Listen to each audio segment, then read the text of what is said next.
read a quote from Edward Mendell House and what he had to say in a private meeting with Woodrow Wilson, president between 1913 and 1921, from the private papers of Woodrow Wilson. Quote, "Very soon, every American will be required to register their biological property in a national system designed to keep track of the people, and that will operate under the ancient system of pledging. By such methodology, we can compel people to submit to our agenda, which will affect our security as chargeback for our fiat paper currency. Every American will be forced to register or suffer not being able to work and earn a living. They will be our chattel, and we will hold the security interest over them forever by operation of law merchant under the scheme of secured transactions.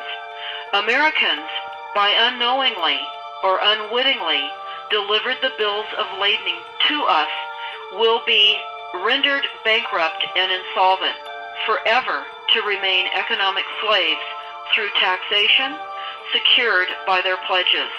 They will be stripped of their rights and given commercial value designated to keep us a profit that will be none the wiser. For not one man in a million could ever figure out our plans, and if by accident one or two would figure it out, we have in our arsenal plausible deniability. After all, this is the only logical way to fund government, by floating liens and debt to the registrants in the form of benefits and pledges. This will inevitably reap us huge profits beyond our wildest of expectations and leave every American a contributor to this fraud, which we will call social insurance. Without realizing it, every American will insure us for any loss we may incur, and in this manner, every American will unknowingly be our servant, however begrudgingly.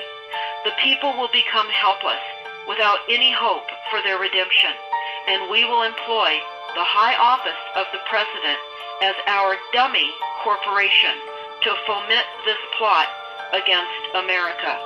Having established plausible deniability, even if people become enlightened that they had a remedy and pursued it, the attorneys, judges, and legislators could claim that they did not understand the people's claims, especially if the technical requirements for achieving it were not followed pursuant to statutory requirements, requiring the public schools to teach civics, government, and history classes out of federally approved, politically correct textbooks written by the publishing houses owned by the owners of the Federal Reserve would assure that the people would not discover the remedy for a long time, if ever.